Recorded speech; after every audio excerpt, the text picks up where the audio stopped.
사랑과 은혜가 풍성하신 하나님, 오늘도 우리에게 새로운 생명의 호흡을 허락하시니 감사합니다. 주의 친절한 팔의 안깃에 우리 마음이 평안하리니 찬송의 고백을 나의 고백으로 삼고 이 새벽 우리가 참된 평안을 기대하며 주님께로 나아갑니다. 하나님, 우리가 이 세상의 모든 염려를 뒤로하고 오직 주님의 영원하신 팔, 그 전능하신 팔을 의지하기 원합니다. 오늘도 여전히 우리를 사랑하시는 주님의 품에 안에서 주님의 보호를 받으며 하루를 살게 하여 주시옵소서. 그리하여 주의 팔에 안긴 자만이 누릴 수 있는 하늘의 기쁨을 우리의 영혼이 듬뿍 누리게 하여 주시옵소서. 하나님, 오늘 본문 말씀인 골로새서의 말씀을 붙잡고 주님께 기도합니다. 가정 안에서 아내와 남편이 서로 존경하며 사랑하며 자녀들이 부모에게 순종하고 부모는 자녀를 격려하는 화목한 천국 가정을 이루게 하여 주시옵소서. 또한 마주하는 모든 일터에서 우리가 사람의 눈치를 보는 것이 아니라 주님께 하듯 성실과 진실함으로 행하기를 소망합니다. 우리가 어디에서 누구를 만나든 우리 위에 계신 참된 상전이신 하늘의 주님을 기억하게 하시고 모든 일을 주님께 하듯 충성스럽게 감당케 하여 주시옵소서. 마땅히 행할 공의와 공평을 실천하며 우리의 작은 섬김을 통해 그리스도의 향기가 전해지는 복된 하루가 되게 하여 주시옵소서. 땅에서 받는 보상을 넘어 하늘에서 받아 누릴 영원한 기업을 늘 생각하며 이 땅에서 우리에게 맡겨주신 소명을 성실히 감당하는 우리가 되게 하여 주시옵소서.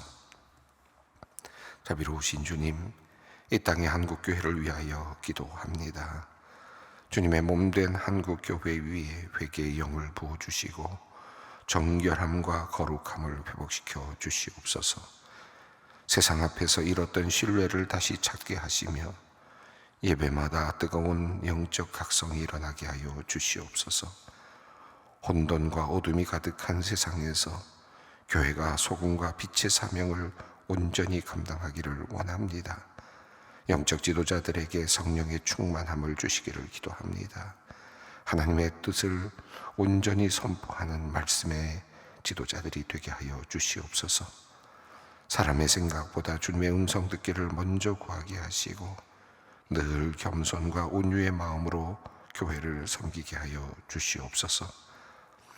은혜로우신 하나님, 소망교회를 위하여 또한 간절히 기도합니다. 창립 49주년을 맞이한 우리 교회가 복음의 생명으로 세상을 아름답게 하는 성령의 교회로 굳게 서게 하여 주시옵소서. 하나님께서 교회의 진정한 주인이 되시는 교회가 되기를 원합니다. 또한 예수 그리스도의 생명을 담대히 증거하는 공동체 되기 원합니다.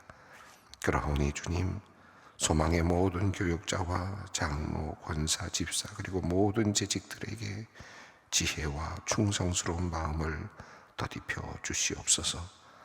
모든 교회의 지도자들이 성도들을 진심으로 사랑하게 하시고 겸손히 섬기게 하시며 늘 말씀 붙잡고 기도하며 성령의 능력으로 변화되어 선교와 구제의 온 힘을 다하게 하여 주시옵소서.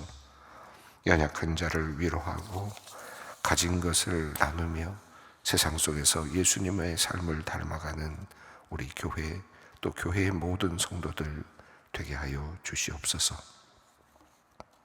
특별히 이 땅의 미래인 다음 세대를 주님의 이름으로 축복하며 기도합니다. 우리 자녀들이 혼란스러운 세상의 가치관에 휩쓸리지 않게 하시고 오직 편치 않는 하나님의 말씀을 삶의 유일한 기준으로 삼아 바른 분별력을 가지고 살아가게 하여 주시기를 간구합니다. 지식보다는 하늘의 지혜를, 성공보다는 거룩함을 먼저 구하게 하여 주시옵소서. 그리하여 우리의 다음 세대가 이 어두운 세상 속에서도 흔들리지 않는 믿음의 사람들로 세워지게 하여 주시옵소서. 하나님, 이러한 신앙의 훈련이 삶의 현장에서 온전히 이루어질 수 있도록 무엇보다도 자녀들의 신앙의 모태인 믿음의 가정들을 반석 위에 든든히 세워주시기를 기도합니다.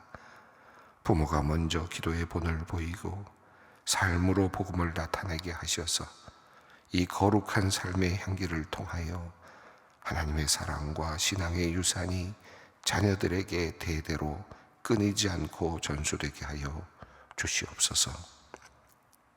또한 우리 자녀들이 치열한 입지 경쟁과 성적 중심의 세상 기준에 낙심하거나 좌절하지 않게 하여 주시기를 기도합니다. 숫자로 매겨지는 세상의 가치에 우리의 아이들의 영혼이 상하지 않게 하시며 오직 자신을 창조하신 하나님의 눈으로 스스로를 바라보게 하여 주시옵소서. 어떤 상황 속에서도 나를 사랑하시는 주님 안에서 참된 평안을 얻게 하시고 세상이 줄 수 없는 담대한 용기로 날마다 승리하며 살아가게 하여 주시옵소서. 하나님, 오늘 이 시간 우리가 은총의 선순환을 마음에 새기며 주님께 기도합니다. 우리가 넉넉히 베푸는 사람이 되게 하여 주시옵소서. 편협한 마음, 옹졸한 마음은 주님 앞에 내려놓게 하시고 다른 사람들을 위하여 먼저 다가가고 필요한 것을 베푸는 하나님 닮은 주는 사람이 되게 하여 주시옵소서. 넉넉한 여유와 마음도 허락하여 주시옵소서. 그리하여 받기만 좋아하고 계산적이며 차갑고 냉혹한 이 사회를 따뜻하고 살만하며 사랑스럽게 바꾸어가는 우리가 되게 하여 주시옵소서. 우리의 시간과 물질이 이웃을 위하여, 특별히 이 추운 겨울 오갈 것 없는 불우한 이웃들을 위하여 사용되기를 원합니다.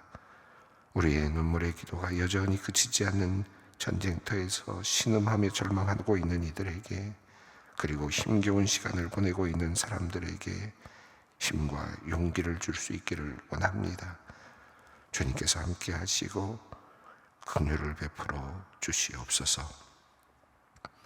하나님, 말씀 사모하며 주님께로 나아갑니다.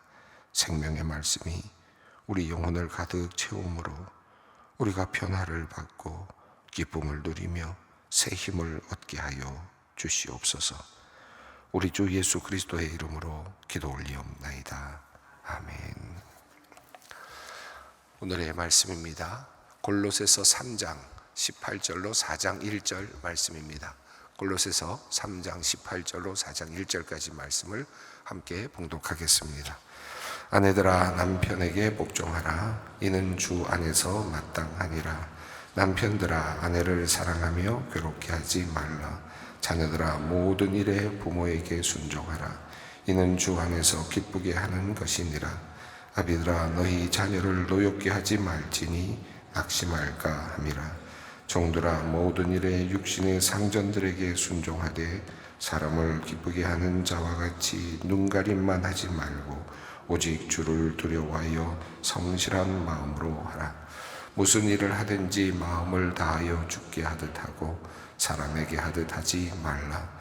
이는 기업의 상을 주께 받은 줄 알미니 너희는 주 그리스도를 섬기느니라. 불의를 행하는 자는 불의의 봉을 받으리니 주는 사람을 외모로 취하심이 없느니라.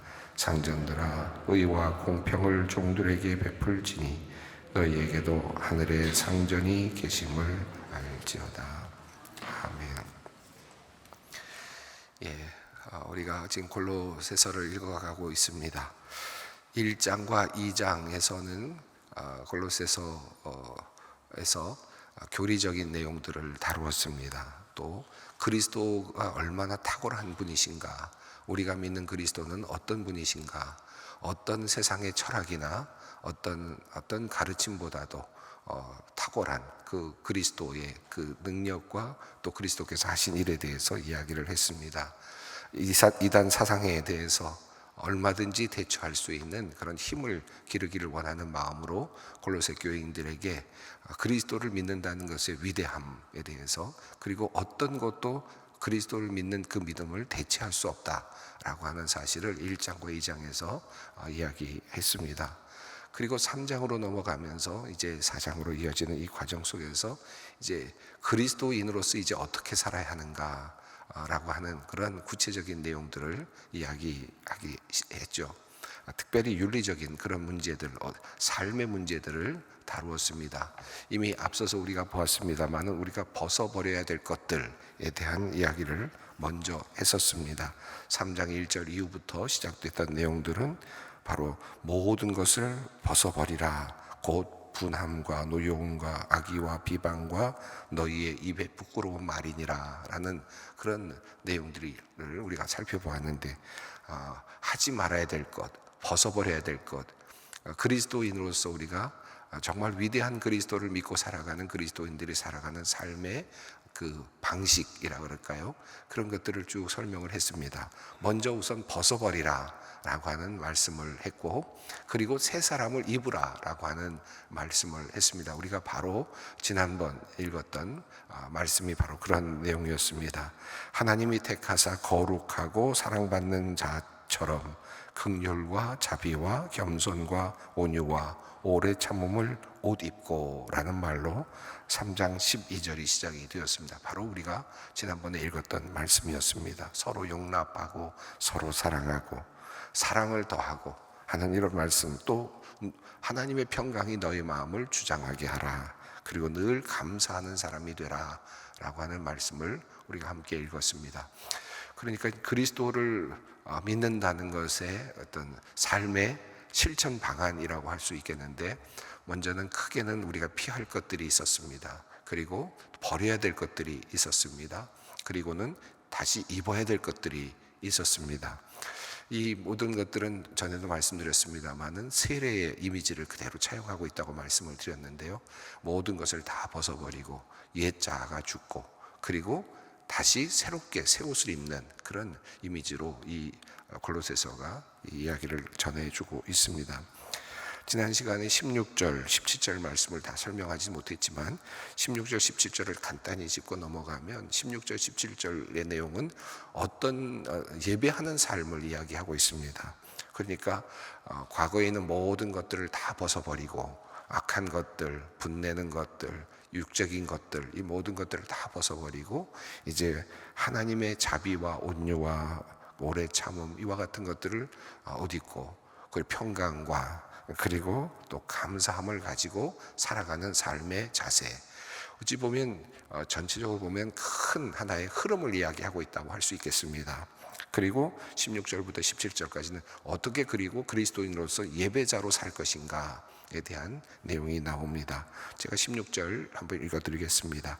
그리스도의 말씀이 너희 속에 풍성히 거하여 모든 지혜로 피차 가르치고 권면하며 시와 찬송과 신령한 노래를 부르며 감사하는 마음으로 하나님을 찬양하고. 여기 보면 예배자로서의 삶의 자세가 나타나는데요. 우선 그리스도의 말씀이 풍성히 너희 가운데 거하기를 바란다 라고 이렇게 표현이 되었습니다. 말씀과 가까이 지내야 되는 모습이죠. 그런데 바로 그 앞에 15절에는 그리스도의 평강이 너희 마음을 주장하게 하라 라고 이렇게 말씀을 하고 있습니다. 그리스도인들이 살아가는 삶의 자리에서 두 가지 꼭 필요한 것이 있다면, 그리스도의 평강이 우리 안에 거하도록 하는, 평화가 거하도록 하는 것. 어떻게 하면 그리스도의 평강이 내 안에 거할까, 내 마음에 거할까를 생각하는 것.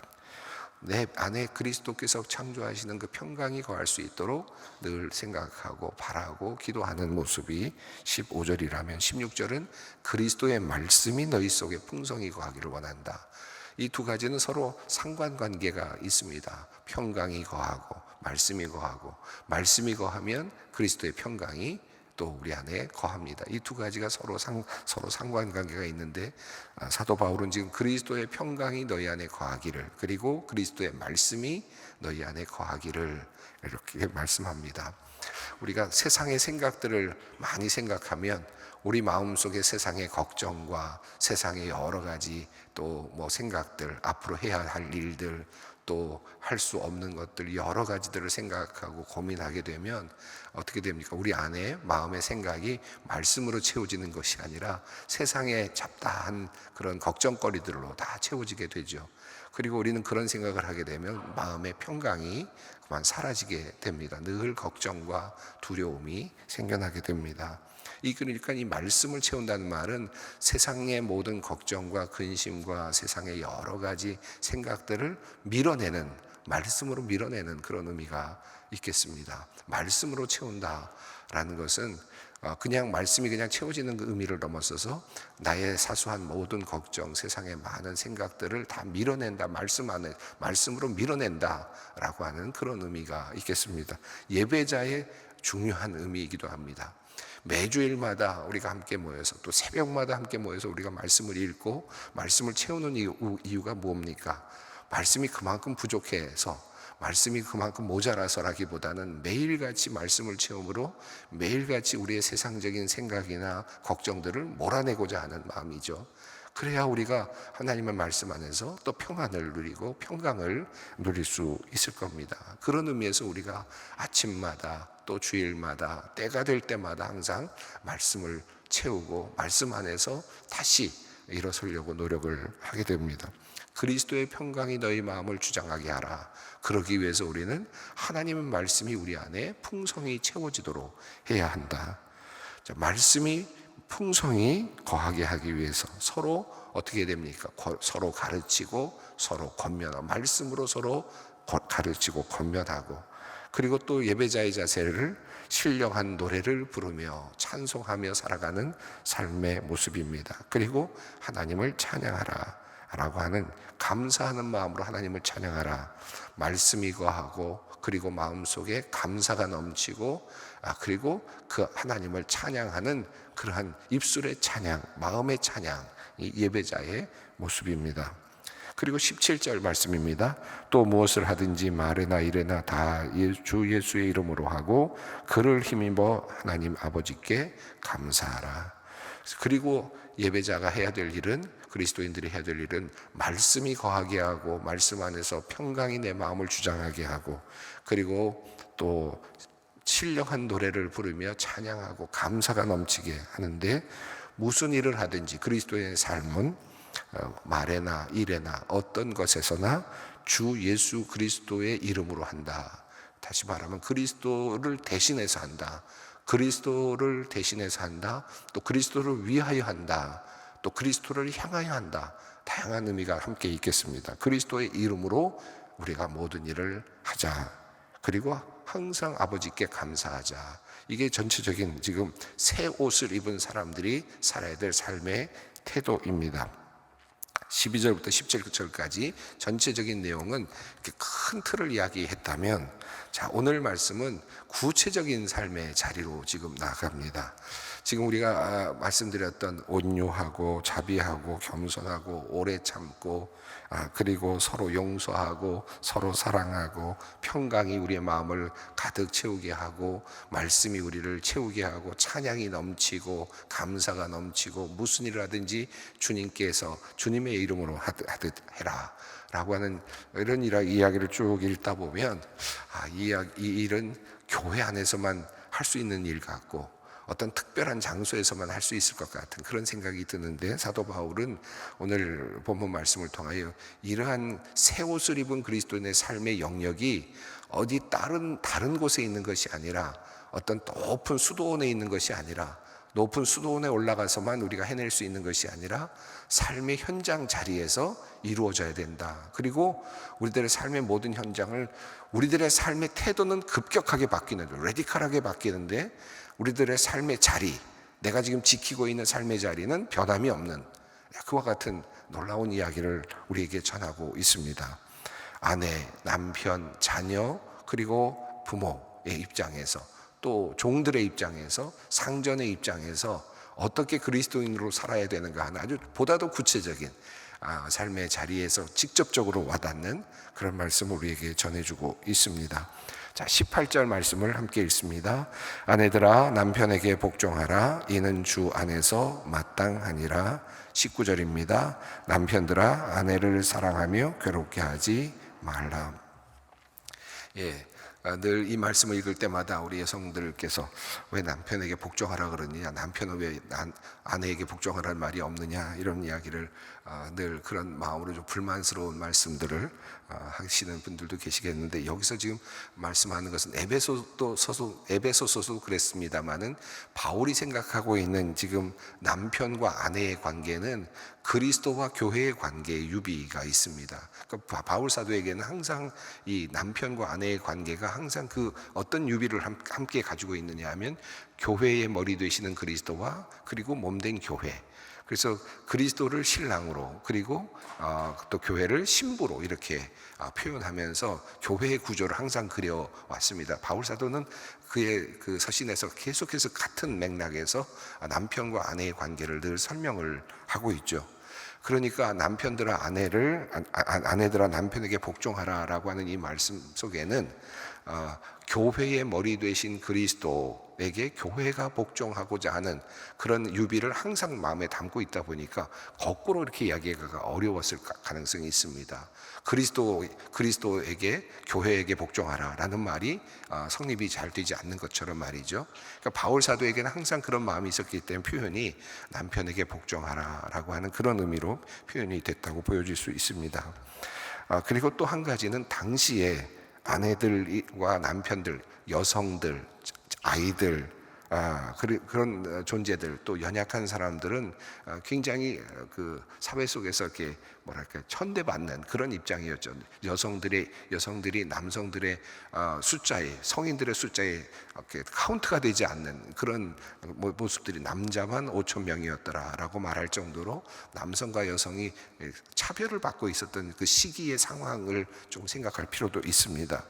그런 의미에서 당연히 남편들에게 아내가 복종해야 되는 것은 당연한, 어찌 보면 그 당시 문화로서는 어찌 보면 너무나도 당연해 보이는 문화였을 수도 있겠습니다. 그래서 마땅하다라고 하는 이야기를 할 수 있겠죠. 그러나 하나 덧붙여지는 것은 19절에 있는 말씀이 그것을 보완한다고 보여집니다. 남편들아 아내를 사랑하며 괴롭게 하지 말라. 이 말씀은 당시의 사람들에게는 엄청난 새로운 관점이었을 가능성이 높습니다.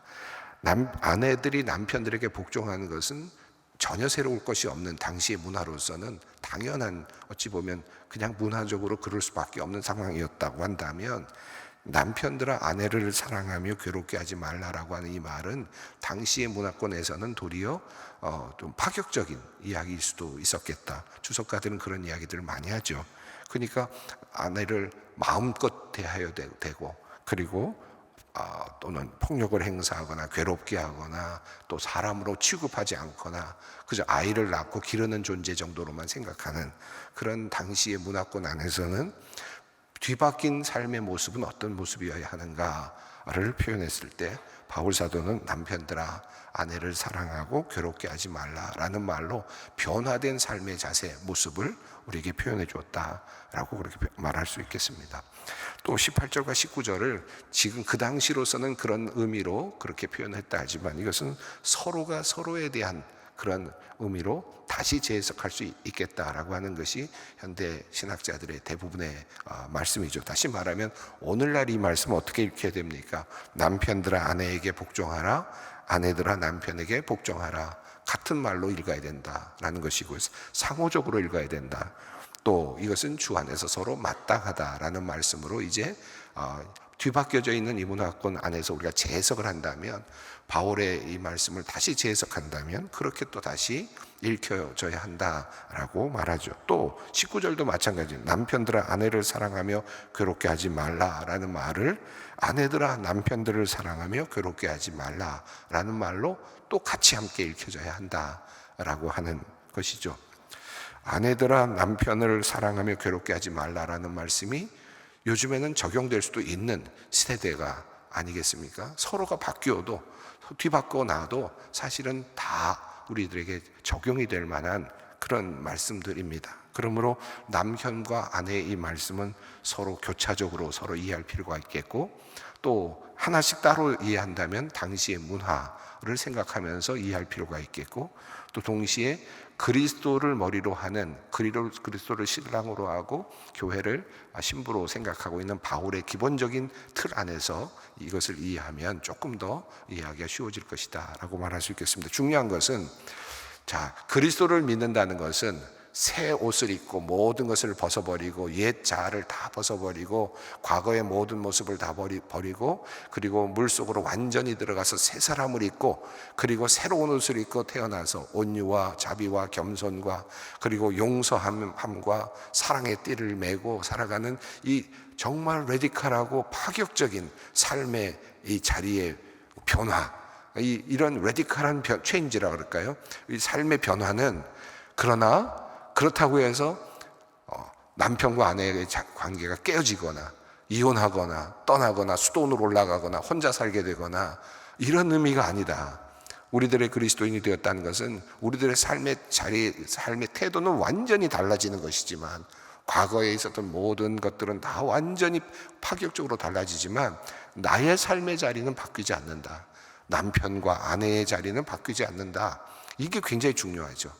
삶의 자리, 나에게 주어진 이 삶의 자리는 하나님께서 변동시키지 않고 그 자리를 지키도록 말씀하신다. 그러니까 산에 올라가나 수도원에 올라가는 그런 말씀을 하지 않으셨죠. 사도 바울이 골로새 교인들아, 이제 너희가 새 옷을 입었으니 산으로 올라가라, 수도원에 올라가라, 그리고 가족을 다 버려라, 이런 말씀하지 않았습니다. 아내들은 남편들에게, 남편은 아내에게 어떻게 삶의 모습 속에서 바뀌어진 모습으로 나타날 것인가, 살 것인가, 그것이 더 중요했습니다. 20절, 21절도 마찬가지죠. 함께 읽겠습니다. 자녀들아, 모든 일에 부모에게 순종하라. 이는 주 안에서 기쁘게 하는 것이니라. 아비들아, 너희 자녀를 노엽게 하지 말지니 낙심할까 함이라. 자녀와 부모의 관계도 바뀌지 않습니다. 그것을 그대로 따라가며 서로 순종하고, 그리고 또 노엽게 하지 않고, 그리고 낙심할 것을 늘 생각하면서 섬기듯이 하는 그런 아들과 자녀들과 그 부모의 관계입니다. 22절부터는 종들의 관계인데, 이 종들의 관계와 상전의 관계는 더욱더 극명하게 나타나는데, 22절부터 25절까지 함께 읽겠습니다. 종들아, 모든 일에 육신의 상전들에게 순종하되 사람을 기쁘게 하는 자와 같이 눈가림만 하지 말고 오직 주를 두려워하여 성실한 마음으로 하라. 무슨 일을 하든지 마음을 다하여 주께 하듯 하고 사람에게 하듯 하지 말라. 이는 기업의 상을 주께 받을 줄 아나니 너희는 주 그리스도를 섬기느니라. 불의를 행하는 자는 불의의 보응을 받으리니 주는 사람을 외모로 취하심이 없느니라. 이 사도 바울은 당시의 문화권을 그대로 받아들입니다. 종들과 상전들이 있는 당시의 문화를 그대로 받아들이고, 모든 인간은 평등하다, 그러니까 이제 종들도 없고 상전도 없다라고 말한 것이 아니라 당시의 문화를 그대로 받아들이되, 그 자리에서 어떻게 그 일을 하면서 그리스도인으로 살 것인가에 더 중요한 그 방점을 찍고 있죠. 이 종들이 이제 나는 그리스도를 믿게 됐으니까 나는 자유로운 존재가 되었다라고 그 자리를 떠나는 것이 아니라 종의 자리로 다시 내려가서 그대로 그 자리를 지키되, 이제는 과거에는 상전에게 그냥 하는, 상전을 그냥 눈여기로, 그러니까 상전을 그냥 사람들 앞에서 섬기듯이 그렇게 하는 것이었다면, 이제는 주님을 섬기는 것처럼 하라 라는 말로, 하나님을 섬기는 것처럼, 그리스도를 섬기는 것처럼 이 상전들을 섬기라, 아주 도리어 적극적으로 그런 이야기를 합니다. 그리고 하나님께서 그것을 보시고 또 그것을 보응하실 것이다 라는 말씀이죠. 4장 1절은 상전들에게 하는 말씀입니다. 상전들아, 의와 공평을 종들에게 베풀지니 너희에게도 하늘에 상전이 계심을 알지어다.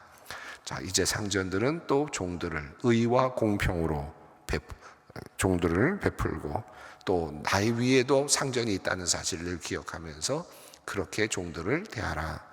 그러니까 굉장히 과격한 변화가 앞에 나옵니다만, 그러나 삶의 자리로 들어갔을 때는 종들은 종으로, 그리고 주인은 주인으로, 아버지 어머니는 아버지 어머니의 역할을, 자녀는 자녀의 역할을 감당하면서 그리스도인으로 살아가라 라고 하는, 어찌 보면 굉장히 파격적인 그런 말씀이라고 할 수 있겠습니다. 너무나 평범한 이야기를 하기에 너무나 파격적이다 라고 말할 수 있는 그런 말씀입니다.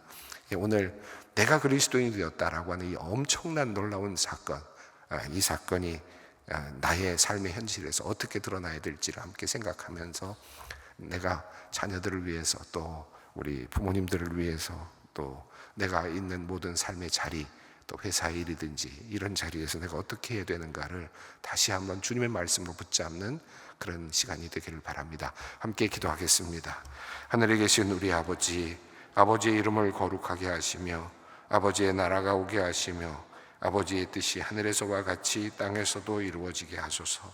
오늘 우리에게 일용할 양식을 주시고, 우리가 우리에게 잘못한 사람을 용서하여 준 것 같이 우리 죄를 용서하여 주시고, 우리를 시험에 빠지지 않게 하시고 악에서 구하소서. 나라와 권능과 영광이 영원히 아버지의 것입니다. 아멘.